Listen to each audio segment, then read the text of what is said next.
Good evening, everyone. Tonight we're going to discuss a new phenomenon, or plague, if you will, that is sweeping the entire world. This thing has gone viral and it is everywhere. I'm talking about unfriending. Not a big deal, you say? I beg to differ. Unfriending is as big of a thing as God. But we're not talking about just any unfriending, are we? No. Through these real-life testimonies, we'll discover what happens when God unfriends you and when seed sown becomes harvest reaped. Let's meet Alicia. She's a new convert, and it's already test-taking time. So, Alicia, I understand that God unfriended you. Yeah. What happened? Look, I love God, and I thought that He loved me. Last month I came to Christ. I was going to church and everything. I was posting scriptures. I was reading the Bible. You name it, I was on it. It was God all day. Okay. Then all of a sudden, my friends stopped liking my pictures. They stopped commenting. They stopped answering calls. And so, how did that make you feel? Confused. Look, I was closer to God than ever before. But what about the people that's been down with me since I had nothing? So then what happened? I felt terrible. I was alone. So one night I took a trip to the store and got something to drink. I called the girls up. We went out. We hit the club. Got lit. We tore the club up. I posted everything that happened that night. And before I knew it, I got all the likes than ever. So how did that make you feel? I was hurt. The next day, I get a message saying that this is God, I unfriended you. Of course, I thought it was a joke, so I deleted it and kept it pushing. And then what happened? My friends stopped calling me, stopped answering their phones. They even unfriended me too. So now, at this point, I'm lonelier than ever. Now I'm sitting here thinking, was this really God? Was God really my only one true friend? And everybody else were the fake ones?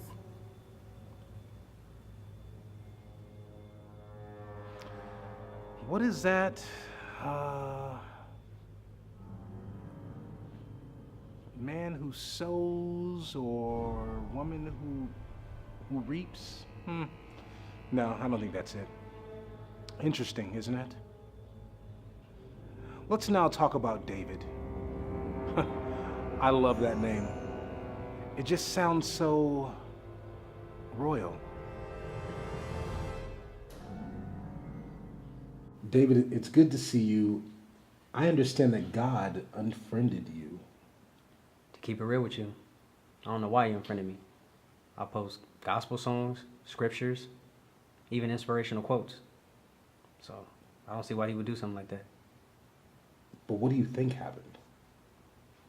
Honestly, I feel like he did it on purpose. I mean, why would he stay friends with everyone else? Take Deacon Brown, for instance. Why would he stay friends with somebody like that? What about Deacon Brown? Man, a couple Sundays ago, I was sitting in the front row of church.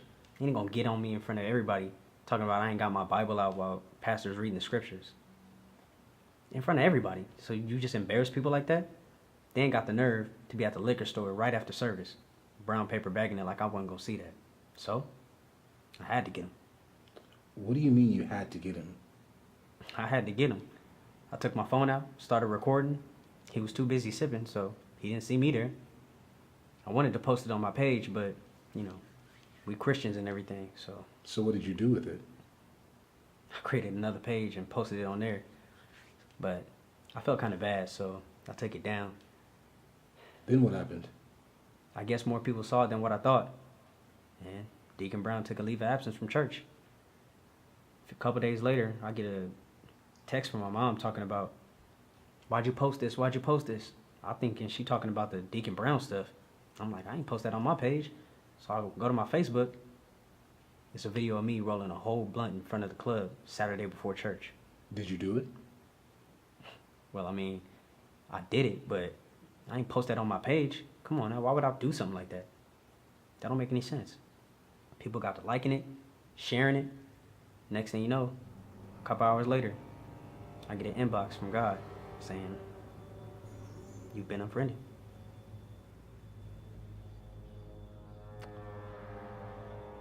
He should have danced. No? Most of you will get that when you get to the parking lot. Finally, we come to Rose. Beautiful Rose of Sharon. Prickly thorns everywhere.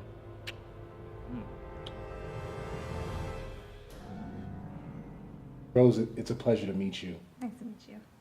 I understand that God unfriended you. What happened? Well, I go to church, not all the time, but I do go. I know God, and I know He's working on me. I don't do too much posting or nothing about church, but I do like the pictures of the people I know who do. Okay. And so when you go, do you go by yourself? Well, actually, no.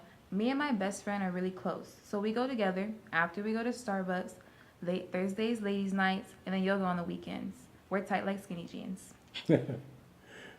So, I don't get it. Did something happen? Well, yes. All of a sudden, she stopped calling. We stopped hanging out. I texted her. I DM'd her. I even called her. But still nothing. She stopped going to church. Well, at least when I was there. I couldn't figure it out. So close friends and all of a sudden one's distant. Did she ever reach out to you? No, she started posting about how she was going through it, making videos of her at the beach and all that nonsense, but she still hasn't said nothing to me. So what did you do? Well, eventually I was over it. So I texted her saying, since you can't return my calls or my text, then I'm good. Bye, Felicia. But this is your best friend. That didn't bother you? Well, yeah, I did. But then eventually she texted me back, talking about how she was dealing with depression and how her mother had passed during this time, and how she didn't know how to talk about it or what to say, and how she was sorry and never meant to hurt me. And so what was your response? I told her, we're good. I'm sorry about your mother, but it still wasn't right, even if you were depressed. So then what happened? I told her I loved her and I wished her and her family the best. Later that day, I got a text that said, there is a friend that sticks closer than a brother, which is God, I unfriend you. But last I checked, God comes through a small, still voice, so I deleted it. I hate when I get texts like that. Yeah, I agree. What happened next? Well then, later that week, my brother, my ride or die, passed in a car accident. My road was shattered. I couldn't eat, couldn't pray, couldn't talk. I got text and call, but everything just sounded like a noise for the next month. Did your friend reach out to you? Never, haven't heard from her. Did you pray or ask God? I asked God, why is this happening to me? I'm a good person. I do charity work. I even give money to the poor on the side of the road. What did I do to deserve this? You know, God said something about friends and brothers sticking close. What do I know? This is a Remnant of Life Worship Center special. Ask yourself a question. Do you want to be your friend? That's my time. Thank you.